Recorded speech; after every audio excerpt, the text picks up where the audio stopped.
اقرأ كتاب الله ترق جنانه وتنى العظيم أعوذ بالله من الشيطان الرجيم.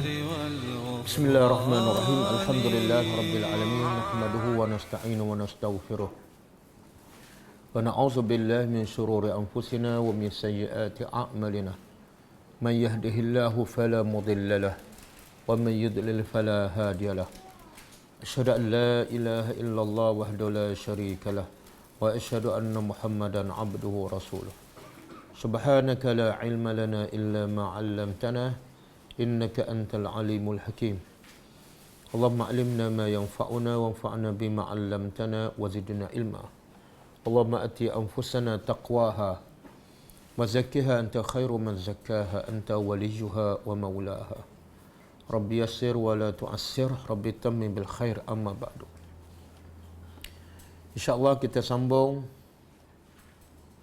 tadabbur surah Al-Baqarah ayat 70.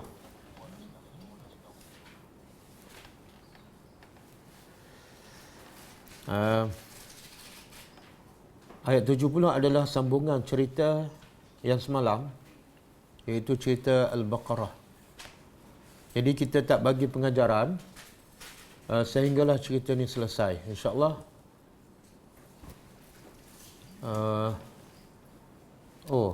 tak habis patut ada satu ayat lagi. Dia semua 7 ayat, ini 3 ayat kan, sepatut ada satu kan. Jadi kita akan simpulkan dan bagi pengajaran setelah cerita ni habis dan tamat. Jadi kita sambut terus. A'udzubillahi minasyaitonirrajim. Bismillahirrahmanirrahim. Jadi cerita semalam, setelah Bani Israel bertanya kepada Nabi Musa supaya Nabi Musa bertanya kepada Allah tentang sifat-sifat lembu. Dan soalan pertama ialah tentang lembu tu umurnya macam mana. Maka Allah bagi tahu melalui Nabi Musa, iaitu umur lembu ialah tidak tua dan tidak muda. La faridun wala bikrun awanun bayna zalik, pertengahan. Kemudian Bani Israel sepatut dengan soalan dan jawapan itu mereka terus cari lembu dah sembelih. Tetapi mereka degil, mereka menunjukkan kebebalan, mereka bertanya lagi soalan lain, iaitu apa warnanya. Maka Allah beritahu melalui Nabi Musa. Nabi Musa sentiasa beritahu, Allah yang beritahu. Supaya apa? Supaya Bani Israel faham, ini bukan perintah dia, tapi ini perintah Allah. Sepatutnya bila kamu percaya pada Allah, sami'na wa ata'na. Lalu Allah beritahu melalui Nabi Musa, warnanya ialah, Allah bukan beritahu satu, tapi ada 3 bentuk. Pertama, warna kuning. Yang kedua, sebelum menarik perhatian, faqi'un. Faqi'un mana? Kekuningan. Yang ketiga, kekuningan yang menarik hati ataupun menggembirakan orang yang melihat. Tengok Allah, bila kita susahkan diri kita, Allah akan susahkan lagi. Okey? Kemudian hari ini pula Bani Israel tanya lagi soalan. Sepatut dia dah laksanakan, tapi sebab kedegilan dan kebebalan, dia akan tanya sampai dia puas. Itu perangai Bani Israel. Qalu, mereka berkata, ud'u lana, berdoalah wahai Musa untuk kami kepada pencipta engkau, pada Tuhan engkau.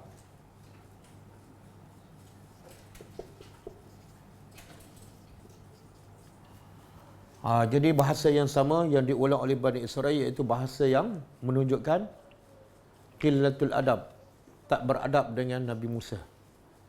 Dengan pertama dia perintah Nabi Musa supaya berdoa. Itu dah menunjukkan tak beradab. Yang kedua, dia seolah dia mengatakan Tuhan ni bukan Tuhan kami. Ini adalah Tuhan engkau. Semua menggambarkan bahawa Bani Israel tak hormat kepada Nabi. Kemudian minta kepada Allah supaya apa? Yubayyin, dia menerangkan ataupun menjelaskan.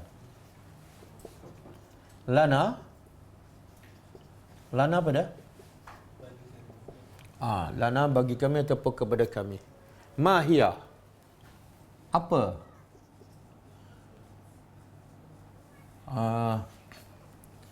Apa ia? Ia ni balik kepada Baqarah. Apa jenis ni? Sebab apa? Dia dah tanya soalan, warna dah tanya, umur dah tanya kan? Tapi dia kata innal baqarah, sesungguhnya al-baqarah apa dia? Tak, kalau lembu betina al-baqaratu. Ini al-baqarah. Tak ada ta kan? Beza. Ini jamak lembu-lembu. Lembu-lembu tasyabaha. Dia terjemah apa tu? Mengelirukan kami. Kami dah tahu warna dia, kuning. Kami dah tahu umur dia, tapi masih banyak lagi. Boleh tak detailkan lagi? Kan? Dia sebenarnya nak memudahkan urusannya ataupun nak menyukarkan. Bila niat untuk menyukarkan, Allah sunnatullah, Allah akan sukarkan lagi. Bukan Allah permudahkan. Wa inna, dan sesungguhnya kami, insya-Allah, sekiranya, tertinggal ni. Tertinggal perkataan yang paling penting. Insya-Allah. Kami sekiranya dikehendaki Allah, la muhtadun. Pasti muhtadun apa dia? Orang-orang yang mendapat petunjuk. Apa maksud dia ni?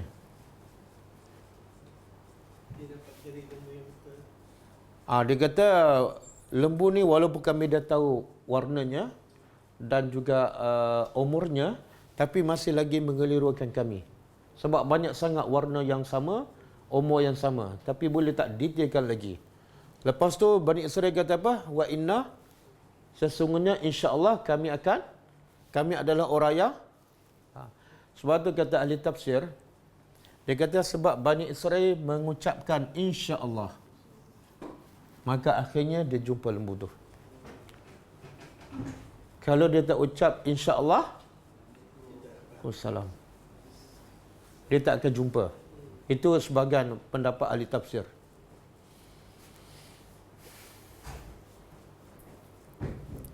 Kita tahu tak, ada kisah Nabi bila orang Mekah pergi ke orang Yahudi di Madinah, mereka nak mengesahkan Muhammad ni betul Nabi ataupun tak. Tapi mereka tak tahu nak tanya apa. Apa kayu ukur Muhammad ni adalah Nabi. Sebab apa mereka tak tahu? Sebab orang Mekah tak ada kitab. Cerita tentang Nabi Muhammad ada dalam kitab. Kitab apa? Taurat dan Injil. Jadi orang Mekah tak ada kitab. Jadi dia nak cek ataupun nak pasti Nabi Muhammad ni betul-betul Nabi, dia tak ada soalan nak tanya. Dia tak ada maklumat. Maka dia pergi pada orang musyrikin. Orang Yahudi di Madinah. Orang Yahudi ada kitab. Jadi mereka bertanya orang Yahudi, boleh tak? Macam mana kami nak pastikan Muhammad ni adalah Rasulullah? Yahudi kata, kamu tanya dia 3 soalan. Kalau dia dapat jawab 3 soalan, dia adalah Rasulullah. Apa soalan tu? Pertama, pasal Ashabul Kahfi, kan? Pemuda-pemuda yang duduk dalam gua. Yang kedua, pasal Zulkarnain. Yang ketiga, pasal roh, kan? Jadi orang Mekah pun balik Mekah dan tanya Nabi Muhammad. Nabi Muhammad kata apa? Besok aku akan jawab. Tapi Nabi Muhammad tak sebut insya-Allah. Kan? Jadi akhirnya wahyu tak turun besok. Lusa pun tak turun. Lebih kurang 1 minggu lebih baru wahyu turun. Jadi orang Mekah dah heboh.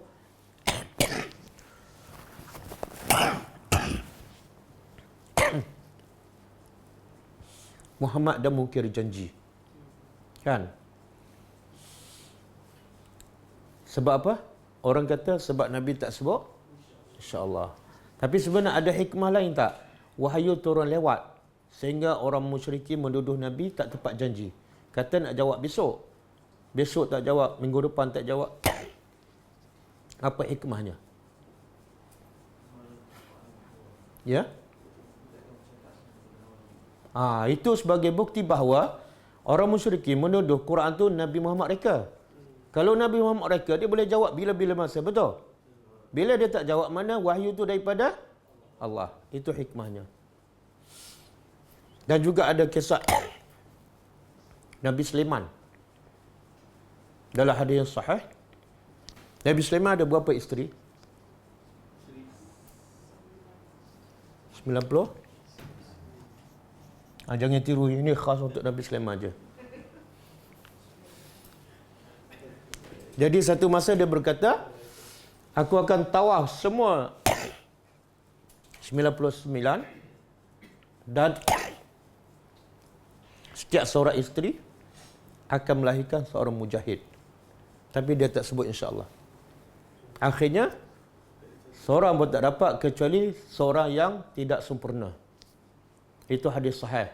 Sebab dia tak sebut insya-Allah. Tapi ada pendapat ahli tafsir mengatakan Bani Israel ini akhirnya jumpa juga lembu. Sebab apa? Ada sebut insya-Allah. Jadi jangan lupa nak sebut insya-Allah. Bila tu kita kena sebut insya-Allah? Bila kita dah ada perancangan dan kita betul-betul berazam nak buat. Tapi kalau kita tak nak buat, jangan sebut insya-Allah. Boleh datang besok insya-Allah. Padahal insya-Allah tu dia tak nak datang. Itu menyalahgunakan insya-Allah. Okey?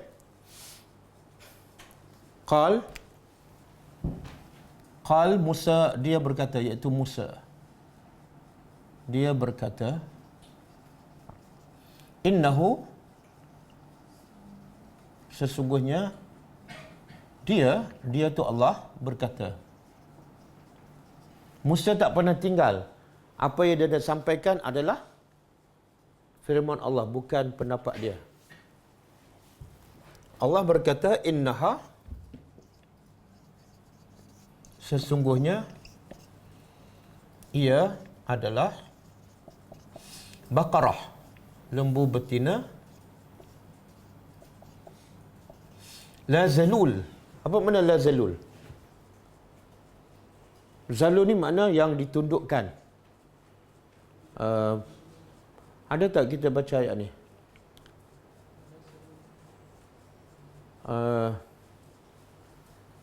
Famshu fi manakibiha, bukan. Huwallazi ja'ala lakumul arda zalula. Huwallazi, surah Al-Mulk kan? Ja'ala lakumul arda zalula. Surah Al-Mulk kan? Famshu fi manakibiha. Cuba terjemah. Huwa dia allazi, dia yang ja'ala, telah menjadikan lakum, untuk kamu, al-arda. Al-arda bumi, zalula, sama dengan zalula ni. Perkataan yang sama. Iaitu Allah jadikan bumi ni untuk kamu sentiasa tunduk untuk kamu. Maksudnya mudah untuk kita berurusan di atas bumi ni. Nak berjalan ke mana-mana, nak buat rumah, nak buat jalan raya, mudah aja. Allah tak jadi bumi tu keras macam besi kan? Ataupun lembut sangat macam air ke? Itu maksud zalula. Okey, di sini bila Bani Israel bertanya lagi apa jenis lembu tu, Maka Allah menjawab, lembu itu jenisnya la zalul. Nak terjemah apa?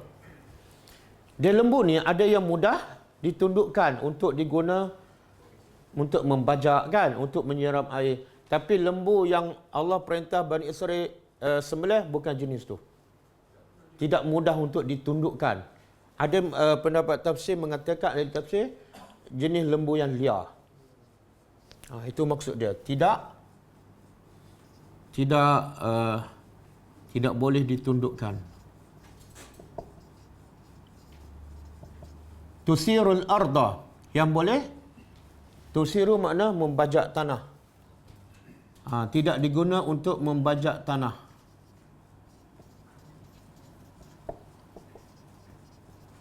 Kemudian wala taskil hars, dan tidak juga diguna untuk tuski makna minum, al-hars kebun, untuk menyiram tanaman. Ada lagi. Musallamatun. Musallamatun makna selamat. Tidak cacat lah, selamat tidak cacat. Kemudian la syiyata fiha, tidak ada belang fiha padanya. Apa maksud tidak ada belang? Makna dia warna kuning saja, tidak ada sikit pun warna putih ke, warna merah ke, langsung tak ada. Ini maksud la syiyata fiha. Musallamatun, selamat daripada aib. Berapa Allah jawab ni? Satu, la zalul, tidak pernah diguna untuk membajak tanah. Yang kedua, tidak pernah diguna untuk menyiram air, menyiram tanaman. Yang ketiga, tidak ada keaiban. Yang keempat, warna kuning tak bercampur langsung dengan warna lain. Makna ada warna kuning dan menarik perhatian, kuning pun pekat. Tengok-tengok ada tompok hitam, tak boleh. Tengok.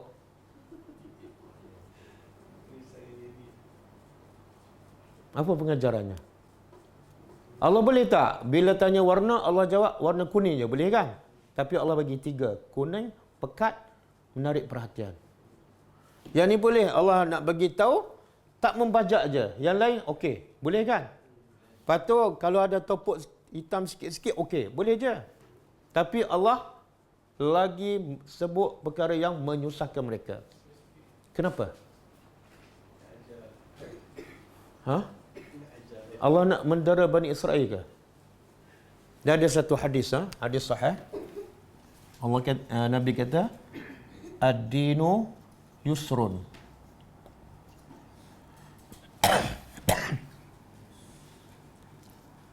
Walan yushadda ad-din ahadun illa ghalabahu fasaddidu wa qaribu wa abshiru. Ada lagi sambungan. Okey, cuba terjemah. Ad-dinu, Nabi beritahu agama tu adalah yusrun. Agama tu mudah, agama mudah. Kemudian Nabi beritahu walan yushaddad din ahadun, tidak sama sekali seseorang itu menyusahkan agama ataupun dia menjadikan agama tu jadi sukar, illa ghalabahu, kecuali agama tu akan meletihkannya. Boleh faham? Agama mudah. Contoh, Allah suruh sembelih lembu, mudah tak? Tapi Nabi kata tidak ada orang yang sengaja menyusahkan agama, melainkan agama akan meletihkannya. Boleh faham? Ada contoh. Kadang-kadang ni banyak makcik-makcik yang buat ni. Bila dia bangun malam, dia ada package dia. Solat, tahajud, solat taubat, solat hajat, solat tasbih kan. Lepas tu solat hajat pula kena baca surah sekian-sekian, zikir berapa belah kali kan. Akhirnya apa dia? Ghalabahu. Akhirnya dia jadi boring. Dia jadi malas. Sebab apa? Hoi, beratnya. Kalau solat satu macam tak lengkap kan. Dan biasa yang buat tu siapa tu? Yang package tu. Orang tua kan? Biasa orang muda buat tak? Tak. Orang muda bila dia akan buat? Dia tunggu tua.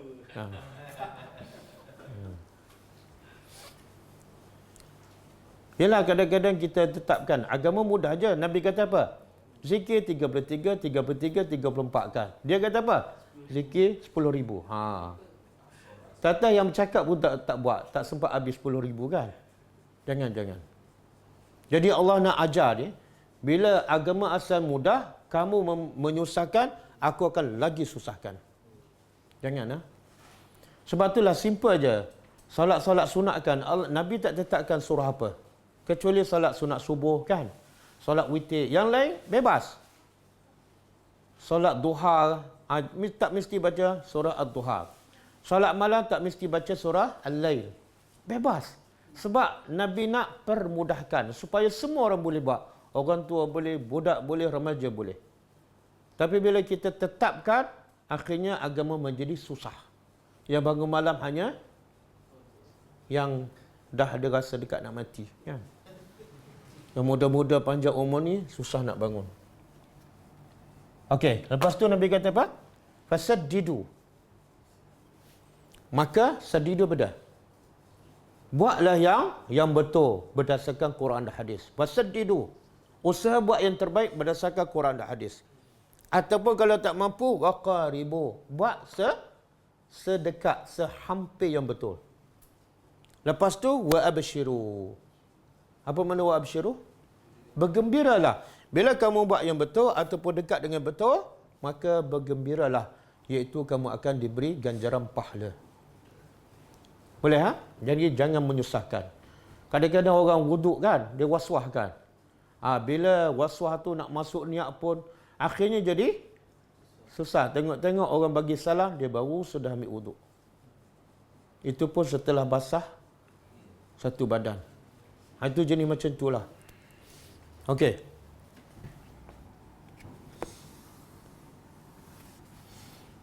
Kemudian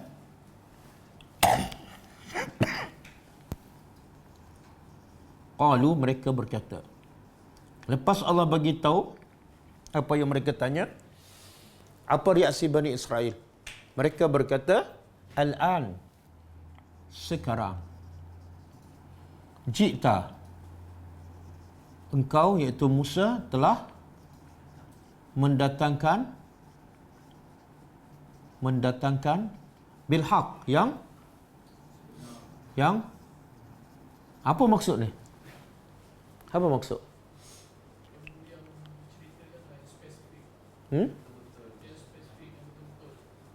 Makna sekarang Bani Israel kata, sekarang baru kamu cakap benar. Makna sebelum ni tak benar lah. Yang kamu kata sembelih lembu saja tanpa sebut sifat tak benar. Dah kamu sebut detail sifat dia, barulah kamu bercakap benar. Mana biadab dengan Nabi.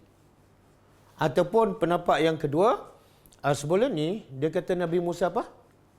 Bila Nabi Musa kata sembelih lembu, kamu mengejek kami.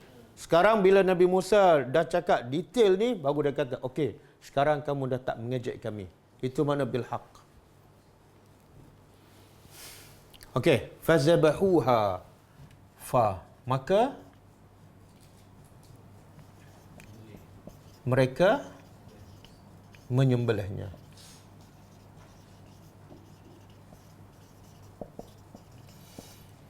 Mana berjaya tak mereka sembelih? Allah sebut ringkas je.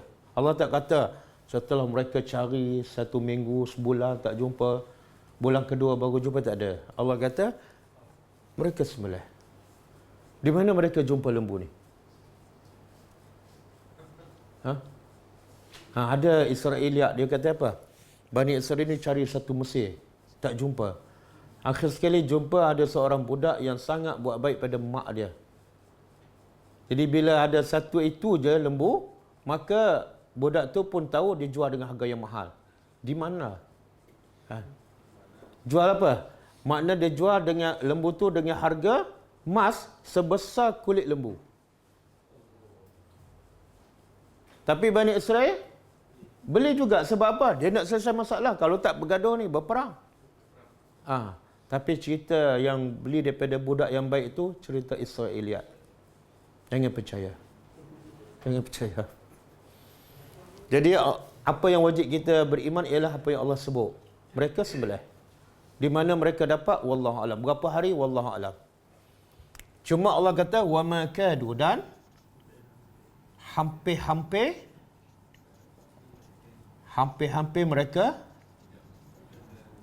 tidak dapat melakukannya ataupun menyembelihkannya. Sebab apa? Sebab detail sangat sifat kan. Okey. Kemudian apa ni? Wa iz qultum ke wa iz qataltum?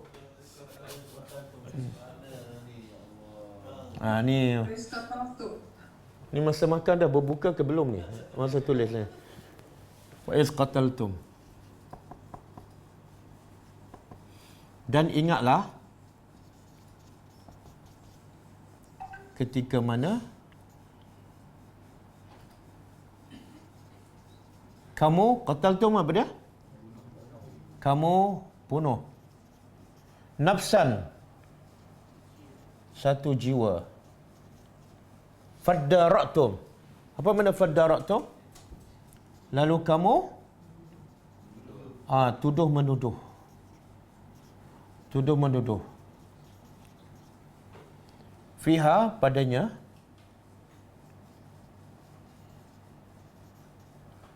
dan wallahu, dan Allah mukhrijun. Mukhrijun. Dia, kita biasa dengar apa? Makhraj. Biasa dengar tak? Biasa kan? Ia ni mukhrij. Dia semua daripada perkataan kharaja. Kharaja apa makna dia? Keluar kan? Kita dah belajar dan banyak kali kita jumpa perkataan Arab. Kalau ada mim kat depan dan berbaris depan, apa makna dia? Mim di hadapan ni dan berbaris depan. Mukmin, muflihun, muslim. Apa makna? Orang. Di sini Tuhanlah. Wallah mukhrijun. Allah yang mengeluarkan.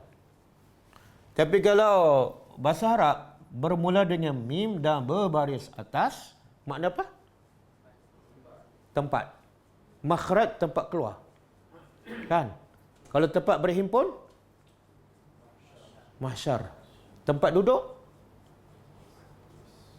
kalau dah jadi bahasa Melayu, majlis. Majlis perkahwinan. Majlis itu bahasa Arab tu. Perkahwinan je bahasa Melayu. Majlis daripada jalasa, duduk. Kalau majlis, tempat duduk. Kalau tempat makan, mat'am lah, mat'am. Semua ma kan. Kalau mu orang. Okey.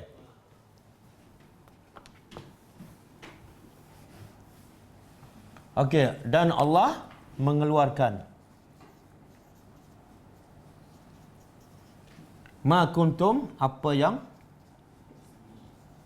kamu taktumun, sembunyikan.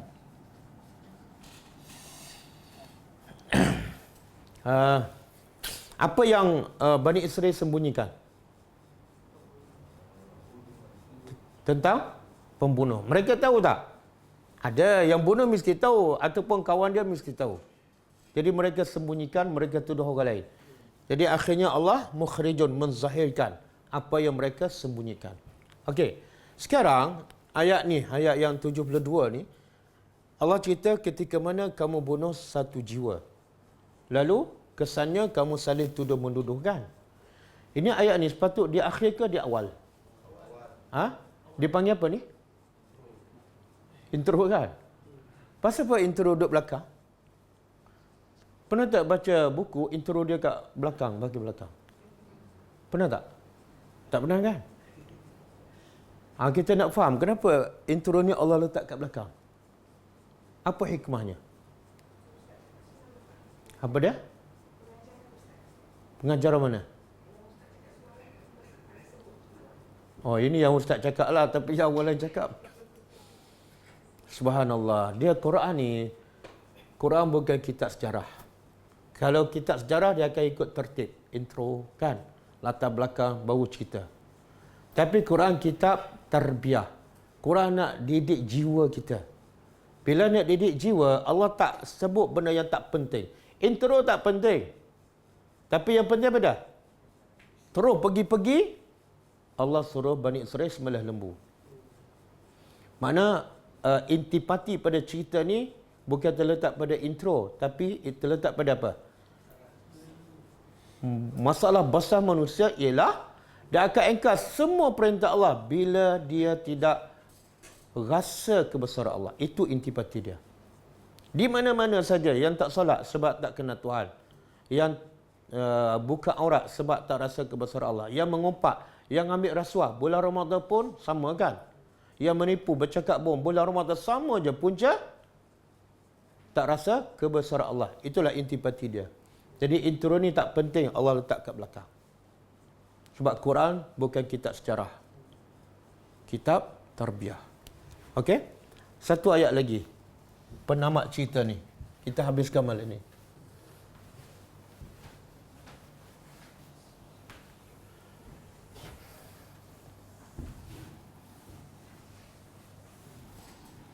Cuba baca. Faqulna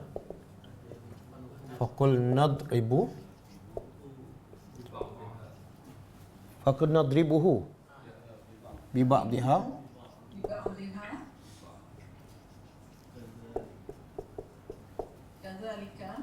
kadzalika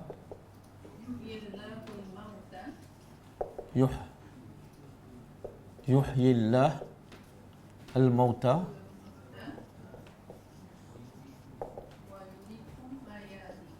wa yuriikum ayatihi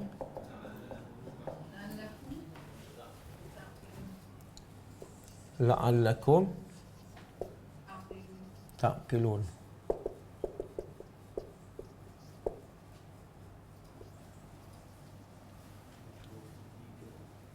(73) kan? Okey. Cuba terjemah. Faqulna, lalu ini sambungan ni ayat 71. Lalu mereka sembelih kan?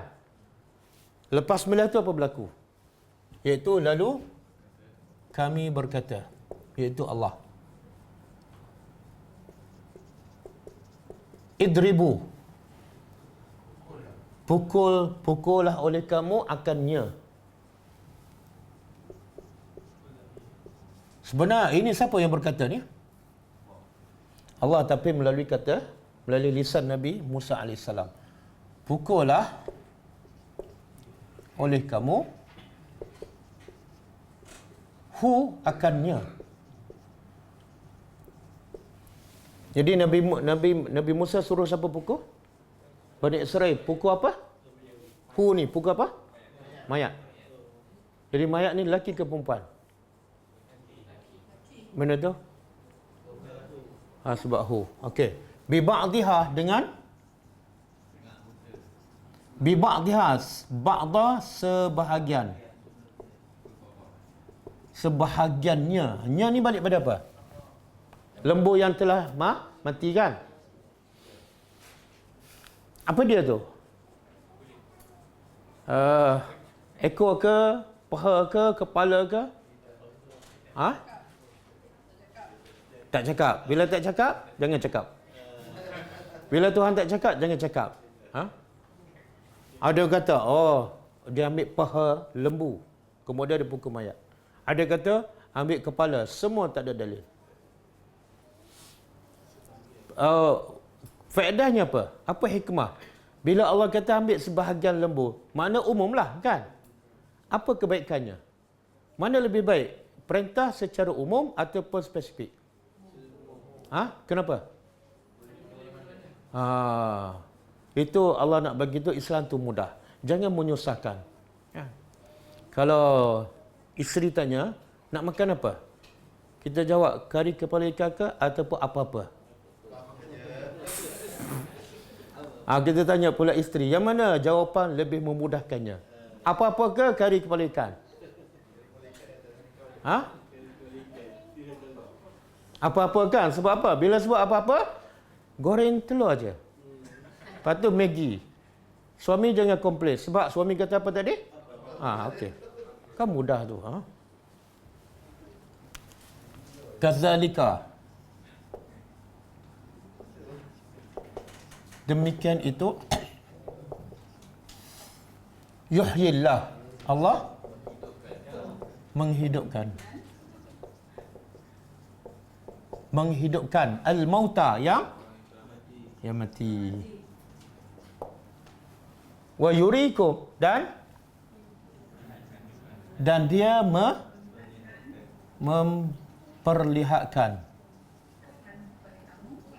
memperlihatkan ayatihi, tanda kebesarannya. Subhanallah.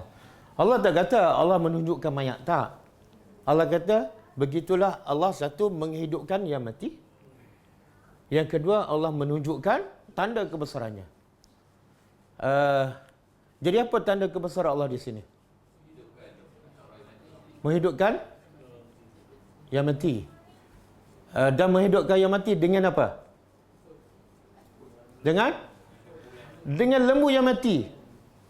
Faham tak? Jadi lembu yang mati menghidupkan orang yang mati. Supaya apa? Apa hikmah ni? Sebenarnya Bani Israel nak cari pembunuh.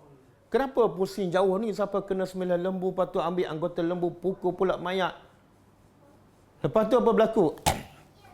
Allah tak sebut. Dalam tafsir dia sebut. Lepas pukul mayat bangun, kemudian dia beritahu, si fulan yang bunuh aku. Kemudian yang membunuh tu akhirnya dibunuh. Lepas tu mayat tu mati semula. Tengok, Nabi Musa suruh siapa pukul mayat ni? Kenapa Nabi Musa tak pukul sendiri? Kan dia Nabi kan? Bila dia pukul, mana itu mungkin mukjizat daripada dia. Kenapa dia suruh Bani Israel yang pukul?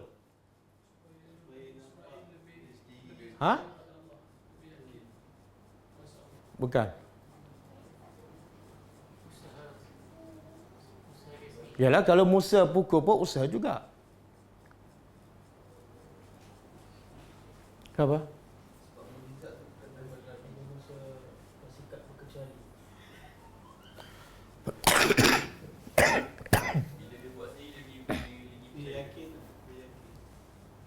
Siapa yang buat sendiri? Tak.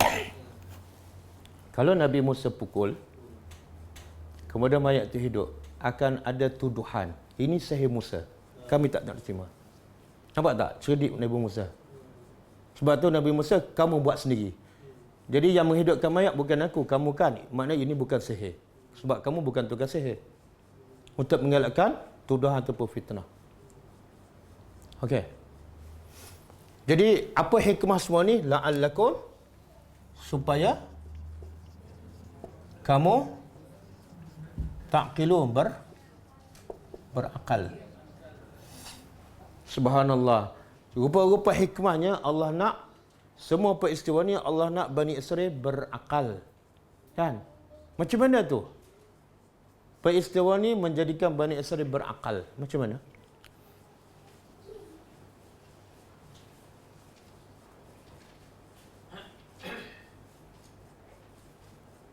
Sebelum ni Bani Israel berakal ke tak? Tak berakal lah. Sebab tu Allah kata dengan peristiwa ni, supaya akhirnya kamu menjadi orang yang berakal. Cuma soalan, bagaimana cerita ni boleh menjadikan Bani Israel berakal?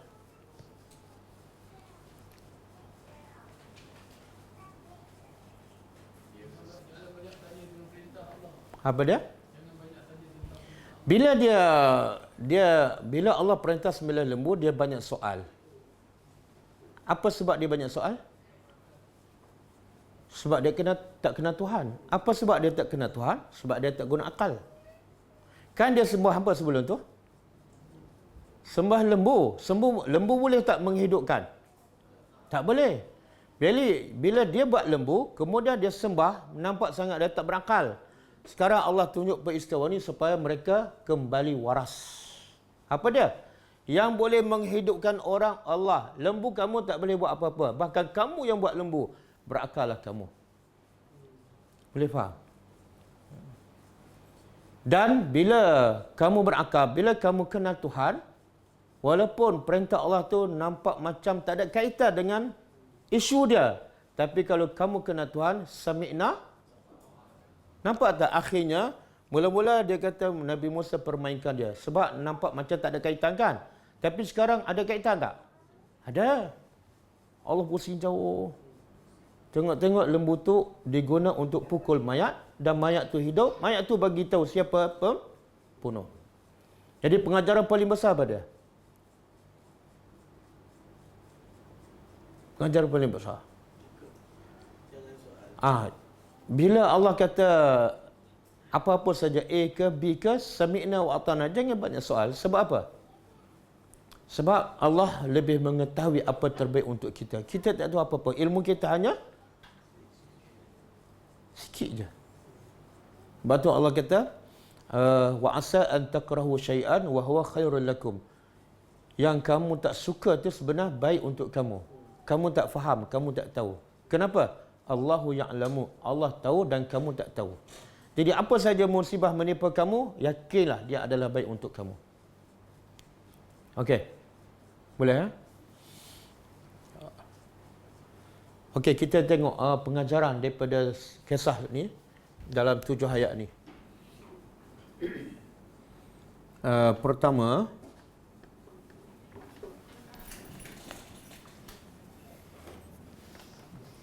wajib kenal Allah dan membesarkannya, wajib kenal Allah dan mengagungkannya dalam semua keadaan.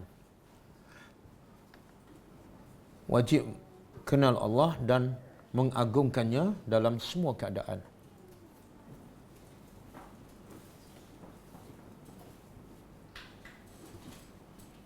Yang kedua,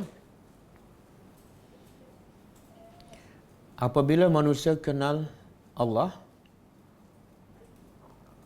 dan keagungannya, maka semua perintah Allah akan menjadi mudah.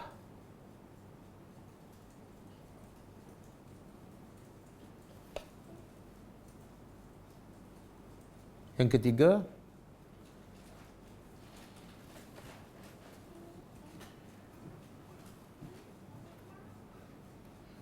setiap pendakwah atau pendidik hendaklah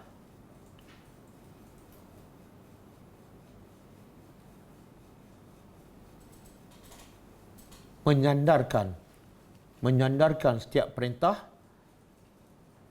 kepada Allah.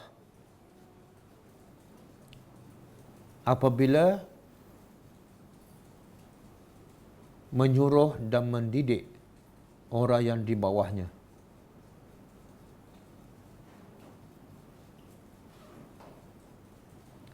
Supaya mereka lebih mudah untuk mentaatinya.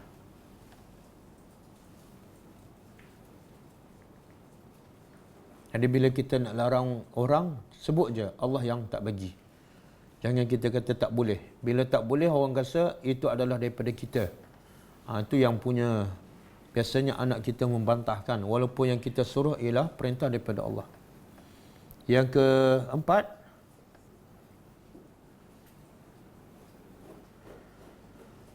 sesiapa yang suka mempermainkan manusia, dia adalah orang yang jahil dan bodoh.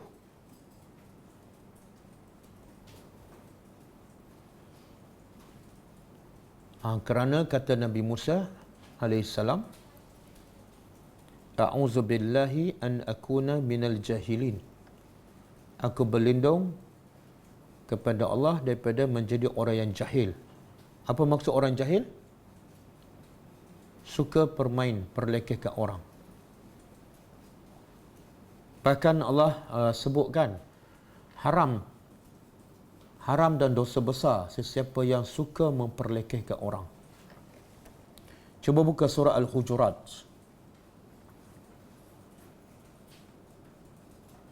Ayat yang ke-11. Surah Al-Hujurat ayat yang ke-11.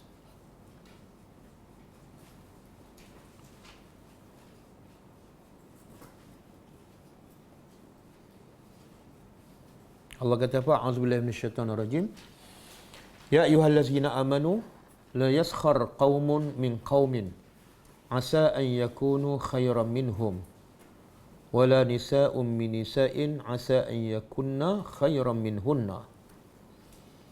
Maksud dia, ini perintah khas untuk orang beriman. Sebab tu surah Al-Hujurat ni adalah dipanggil surah adab. Adab antara kita dengan Allah, kita dengan Rasulullah dan kita dengan sesama beriman. Apa dia Allah kata? Wahai orang beriman, la yaskhar qaumun, jangan sesuatu kaum memperlekehkan, merendahkan kaum yang lain. Kenapa?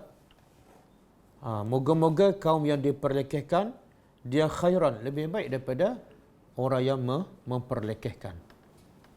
Begitu juga wanita. Jangan wanita memperlekehkan wanita yang lain. Kerana kemungkinan wanita yang diperlekehkan lebih baik daripada orang yang memperlekehkan.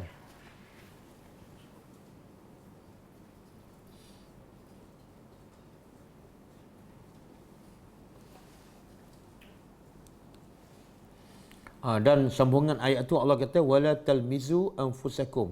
Jangan kamu talmizu apa dia? Mencela, lumazah. Jangan kamu mencela diri kamu. Maksudnya jangan mencela saudara kamu, sebab saudara kamu adalah sebahagian daripada diri kamu. Wala tanabazu bil alqab. Dan jangan kamu menggelarkan dengan gelaran pendek, buncit, tempang. Okey. Kita balik pada pengajaran. Pengajaran seterusnya ialah semua makhluk walaupun Nabi sentiasa berhajat kepada Allah dan sentiasa memerlukan perlindungan Allah. Semua makhluk walaupun Nabi sentiasa berhajat kepada Allah dan sentiasa memerlukan perlindungan kepada Allah. Apatah lagi orang biasa.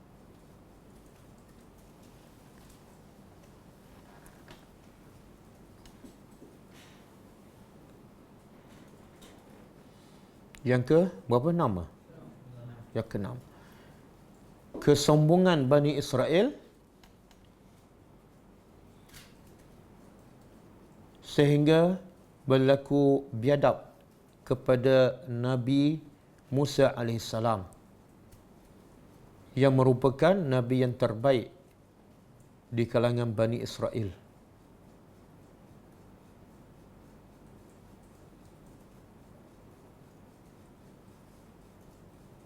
Dengan berkata apa? Ud'u lana rabbaka. Itu ayat biadab tu. Ud'u lana rabbaka. Jadi Allah nak bagi tahu Bani Israel ni biadab dan sombong sampai tahap dia biadab dengan nabi mereka sendiri, nabi mereka yang banyak membantu mereka, nabi mereka yang terbaik, nabi mereka yang ulul azmi, depan-depan je. Kita pun tak sanggup kan? Kalau nak biadab dengan ustaz ke dengan guru, kita tak sampai hati. Tapi Bani Israel ni bukan dengan ustaz, bukan dengan ulama, dengan nabi yang terbaik mereka biadab. Yang ke-7,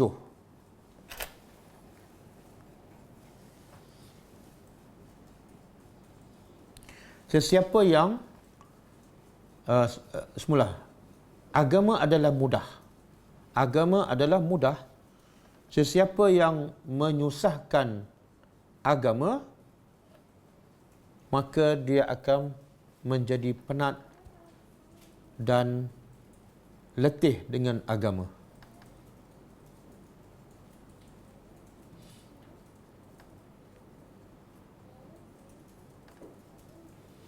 Pernah dengar tak cerita orang yang waswah kan? Angkat takbir berkali-kali kan? Kadang-kadang bila air sampai 1 jam. Bila kita dengar cerita, ya Allah penatnya, letihnya kan? Dan akhirnya itu tipu daya syaitan. Akhirnya syaitan nak apa? Supaya akhirnya dia rasa agama ni menyusahkannya. Dan akhirnya dia tinggal.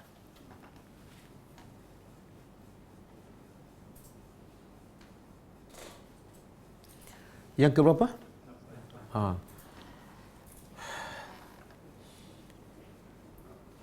Sesiapa yang suka bertanya perkara yang sudah jelas ataupun tidak penting, maka dia menyerupai Bani Israel.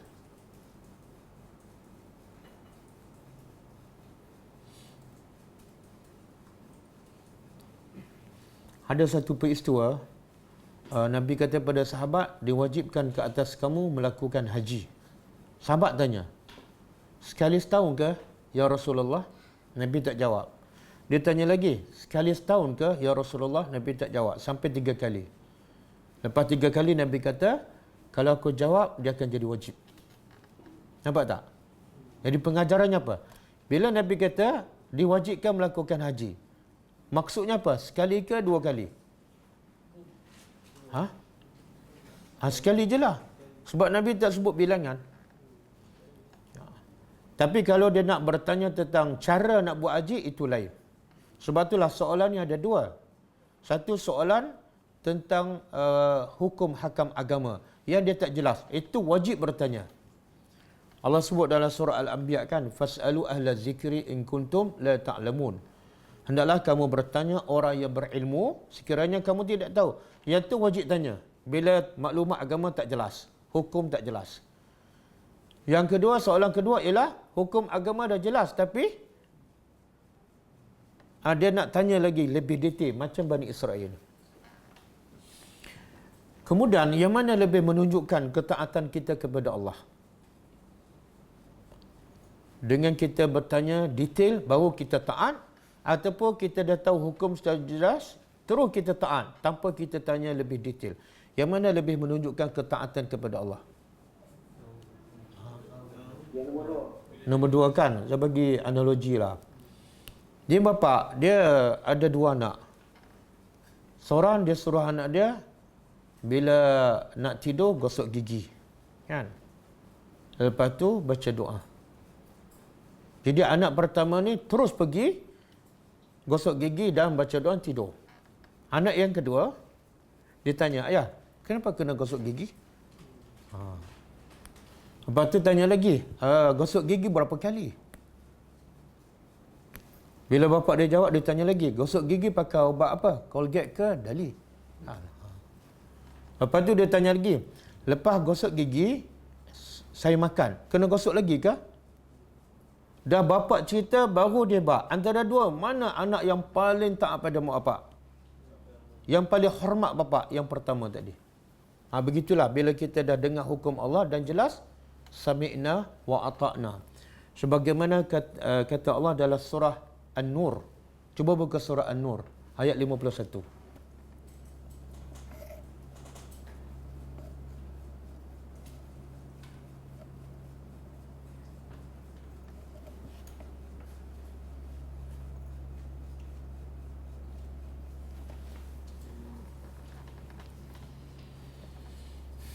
Allah kata apa? Innama, sesungguhnya hanyalah, kana, adalah qaulal mu'minin. Sesungguhnya kata-kata orang beriman macam ni je. Kalau tak berlaku macam ni, dia bukan kata-kata orang beriman. Apa dia? Iza du'u ilallahi wa rasulih. Apabila mereka diajak kepada Allah, kepada hukum Allah dan Rasul, bila dia ajak je kepada hukum Allah dan Rasul, Untuk apa? Liyahkuma bainahum, supaya untuk menyelesaikan masalah mereka. Maka apa orang beriman kata? An yaqulu sami'na. Dia tak akan banyak tanya macam Bani Israel. Kemudian Allah kata wa ulaika humul muflihun. Dan dalam satu hadis boleh kita catat. Hadis sahih riwayat Bukhari dan Muslim. Innallaha kariha lakum salasah.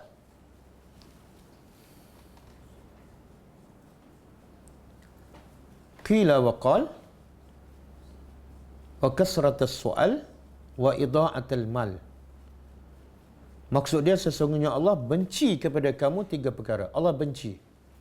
Ramai orang yang mengaku beriman tapi dia buat benda yang Allah benci. Apa dia? Pertama, qila wa qala. Orang tu kata begini, orang ni kata begini. Allah benci. Jangan. Yang terbaik ialah qala Allah, qala Rasul. Ustaz tu kata begini, ustaz ni kata begini. Itu Allah benci. Yang kedua, idha'atul mal, membazir harta. Beli barang tapi tak pakai, Allah benci. Kadang-kadang dia perlukan satu tapi beli sampai 2-3 kan. Dan yang ketiga, kasratus soal. Allah benci banyak soal. Banyak soal yang macam mana ni? Yang macam Bani Israel.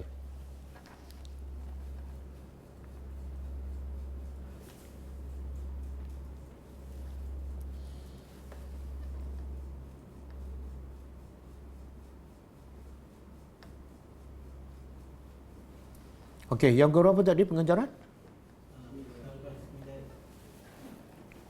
Yang ke-9? 10. 9.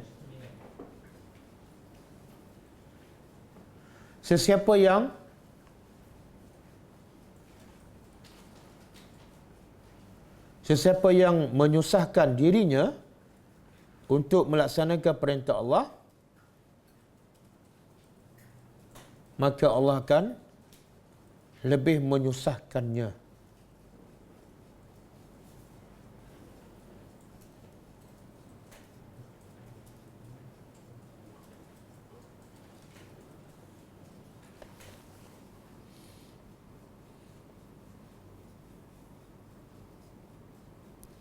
Yang ke-10 kan?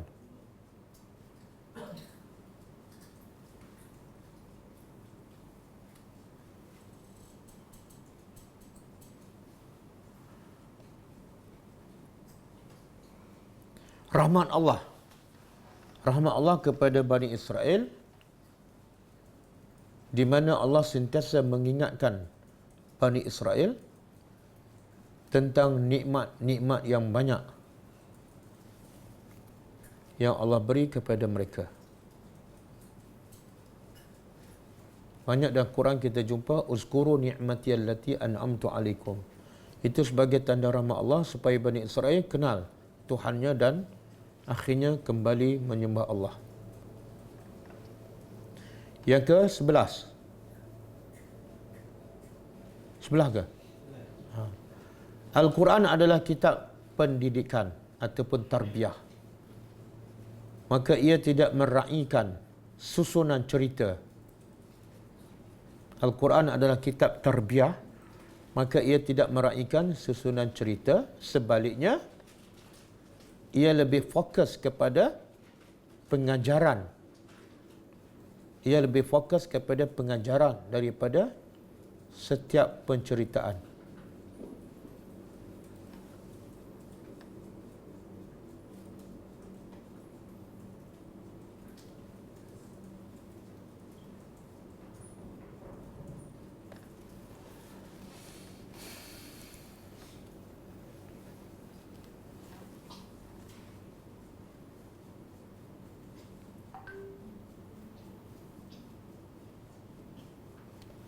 Yang ke-12.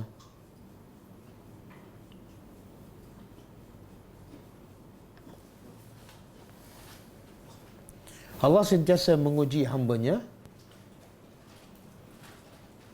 Allah sentiasa menguji hamba-Nya dengan perkara yang kadang-kadang tidak selari dengan logik akal.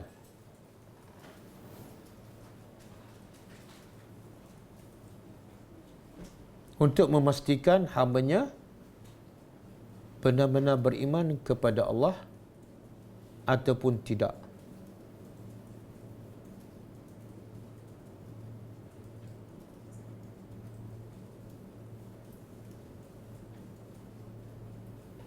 Yang terakhir, tidak ada sesuatu yang tersembunyi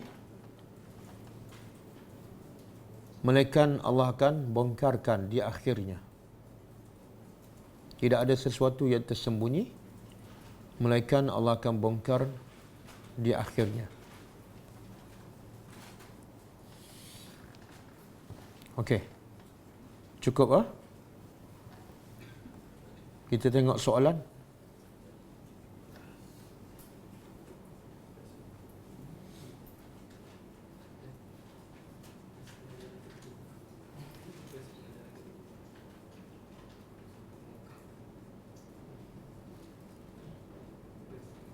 Woi, terus ada ni siapa tulis?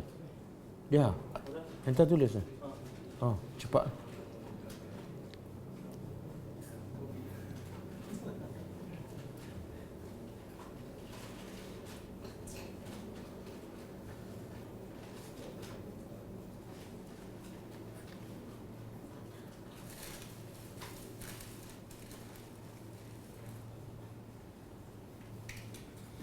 Ada soalan daripada Zoom?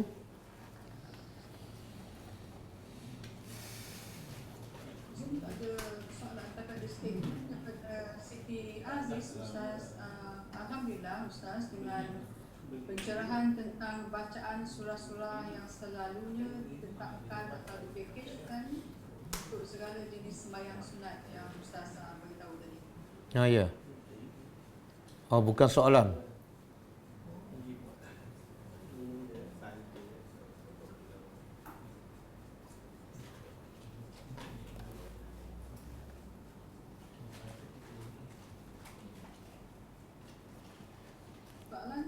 Soalan daripada Siti Aziz.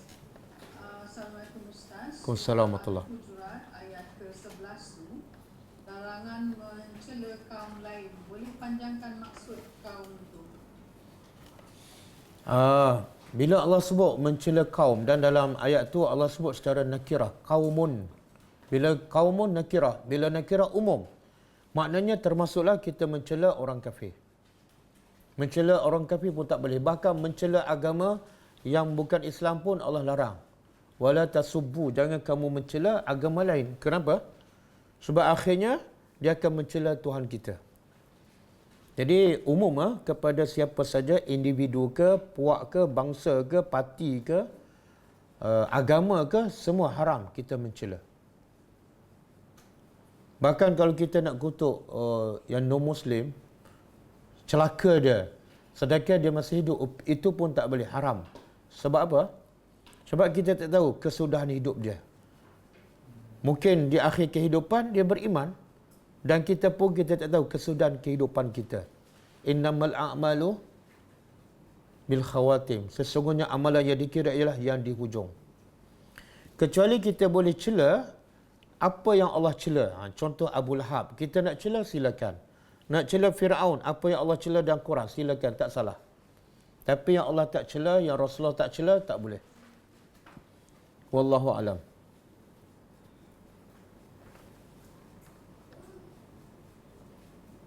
Okey, saya nak betulkan masa dua malam lepas, masa yang kat Perak kan. Saya ada tersilap. Saya kata Allah tukarkan Bani Israel menjadi kera kan. Qiradah.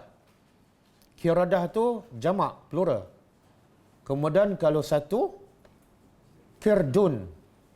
Saya ada silap, saya kata kirdatun, salah.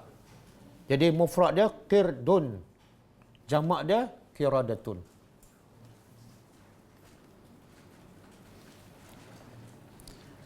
Okey, ada soalan lagi?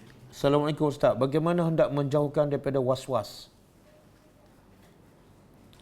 Dan was-was ni sebenarnya bisikan syaitan. Tapi kita dah tahu strategi syaitan, benda yang salah, benda yang dosa, supaya kita buat benda yang dosa dan kita tak rasa berdosa, maka syaitan akan buat apa? Apa strategi syaitan? Dia akan hiaskan amalan yang salah nampak macam betul dan cantik. Jadi biasa orang waswah ni, syaitan bisikkan dia apa dia? Solat wuduk kamu belum sempurna. Kena buat sikit lagi. Jadi kita rasa benda tu tak salah lah, aku nak menyempurnakan wuduk. Padahal itu dah talbisu iblis kan. Termasuklah nak solat kan, nak masukkan niat apa semua bukan daripada agama. Akhirnya kita menyusahkan diri kita dan akhirnya target syaitan apa dia? Kita akan rasa boring, kita akan rasa bebanam, penat. Nak angkat takbir, nak ambil wuduk, nak mandikan. Akhirnya kita solat pun tak khusyuk. Jadi cara nak atasinya, pertama, agama ni sangat mudah. Kena faham, kena yakin agama sangat mudah. Macam hadis tadi Nabi kata apa? Ad-dinu yusrun. Dan Allah sebut dalam surah Al-Baqarah, yuridullahu bikumul yusra wala yuridu bikumul usra. Allah sebut jelas. Allah hendak kepada kamu yusra, benda yang mudah. Dan Allah tegaskan lagi, wala yuridu bikumul usra. Allah tak nak benda yang susah. Jadi bila kita nak berwuduk sampai basah ni, ingat ayat tadi. Kenapa aku menyusahkan? Allah tak nak semua ni.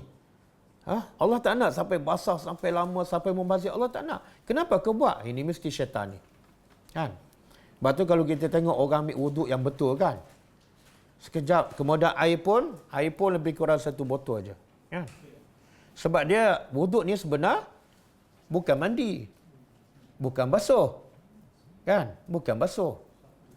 Sapu. Dia ambil syarat je. Kan? Tapi setengah orang tu dia basuh macam ada daki 3 lapis kan. Akhirnya bukan berwuduk, itu membasuh. Sama juga nak solat kan. Nak solat angkat takbir. Kenapa kita menyusahkan nak masukkan niat? Niat sebenar di mana? Dalam hati.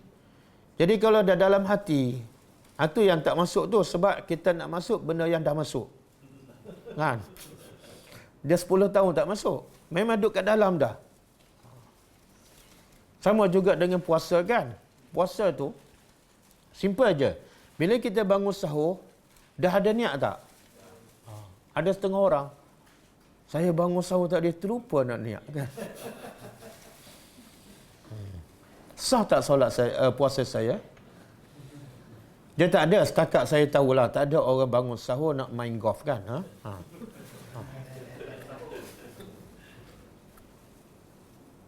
Itu satulah tip yang pertama.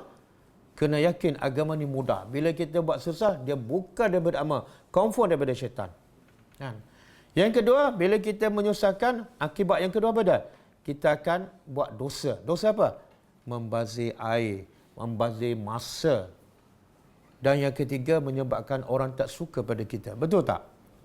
Siapa suka pada orang yang was-was? Tama-tama dia sakit perut, orang yang was-was duduk dalam bilik air kan. Dia suka tak? Setengah jam kan. Jadi bila kita was-was, orang pun tak suka. Yang suka siapa? Jangan biarkan musuh kita suka pada kita. Bila musuh suka pada kita, maknanya kita dah jadi member dia. Ada kad member tu. Okey, ada soalan lain?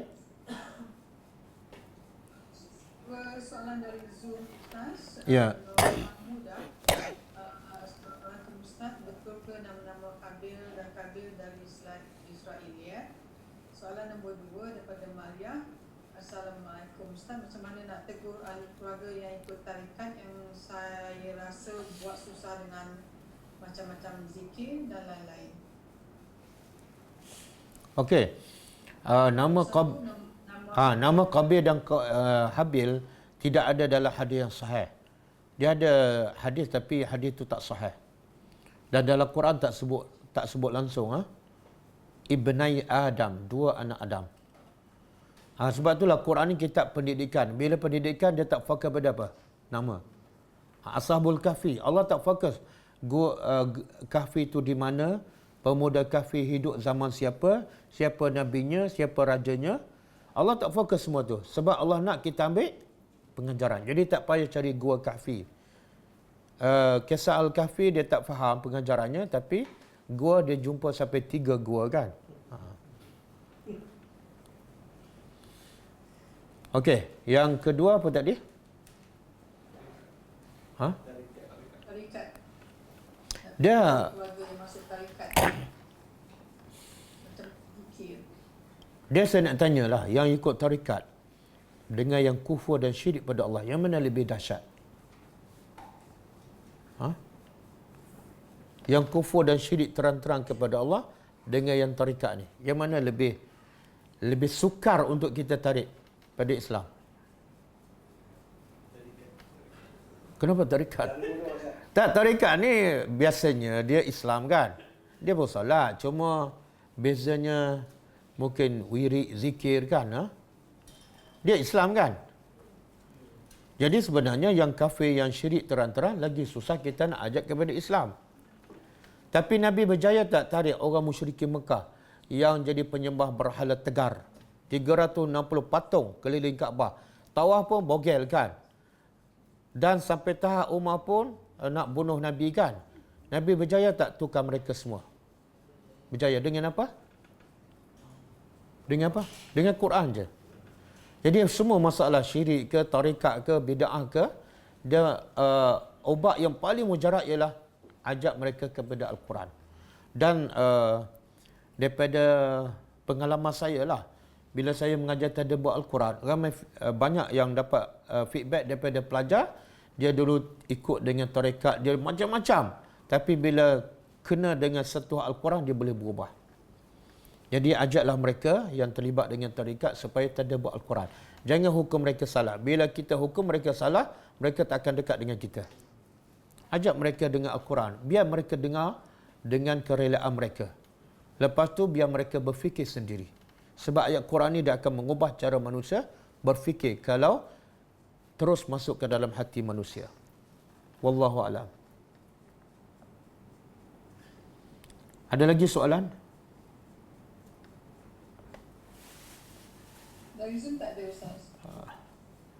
Ustaz, saya ada tengok video seorang ustaz mengatakan Hercules memiliki gambar-gambar Nabi, termasuk gambar Nabi Muhammad. Oh, ini palsu lah. Palsu.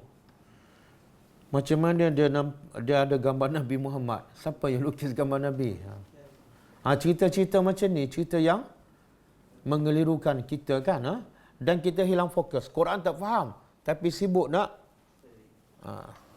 cari benda yang tak ada kaitan dengan agama. Dia tak meningkatkan iman, tak menambahkan amal soleh.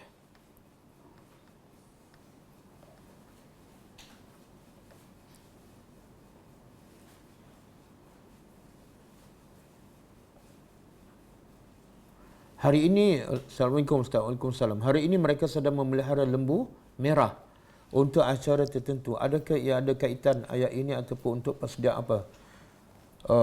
Siapa yang memelihara lembu merah ni? Saya tak tahu. Yahudi ke? Betul ke? Saya tak tahu. Maklumat ni saya tak tahu. Wallahu a'lam. Tak payah tak ambil tahu, tak payah ambil tahu je. Dia merah ke kuning ke?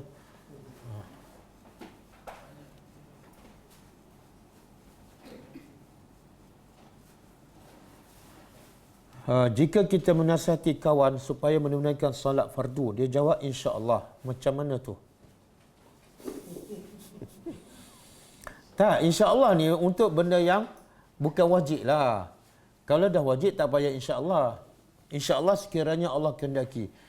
Jadi seolah dia menyalahgunakan insya-Allah dan seolah dia nak menyalahkan Tuhan. Kalau Allah kehendaki aku solatlah. Tutup aurat insya-Allah. Benda wajib tak perlu sebut insya-Allah.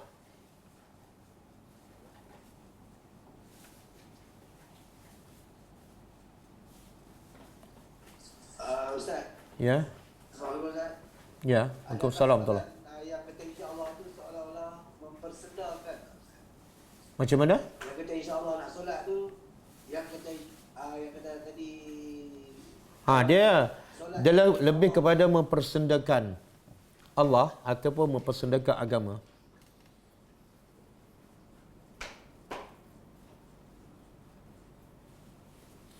Ustaz, ada kaitan tak Nabi Musa bin Imran dengan keluarga Imran? Kerana ada juga ayat yang mengatakan Maryam itu ya ukhti Harun. Betul ke? Kalau soalan saya ada silap Ustaz. Soalan betul, jawapan salah. Dia Nabi Musa bin Imran, tapi tak ada kaitan dengan Ali Imran. Ali Imran ni keluarga siapa? Keluarga Isa. Dan jarak antara Nabi Isa dengan Nabi Musa ada mengatakan lebih kurang 600 tahun. Jadi tak ada kaitan. Tak ada kaitan. Adapun Maryam berkata, ya ukhti Harun. Ada pendapat mengatakan Harun itu adalah dia nisbah kepada Nabi Harun yang zaman Nabi Musa. Kenapa dipanggil ukhti? Sebab orang Islam adalah bersaudara. Orang Islam adalah bersaudara. Ada juga mengatakan Harun yang disebut oleh Maryam itu adalah orang soleh ketika itu, bukan Nabi Harun. Wallahu a'lam. Okey, cukup Kita jumpa lagi besok insya-Allah di waktu yang sama. Kita tutup dengan membaca tasbih kafarah.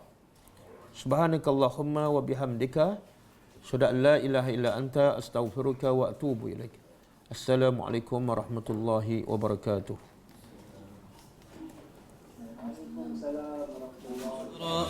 كتاب الله ترقى جنانه وتنل عظيم الأجر والغفران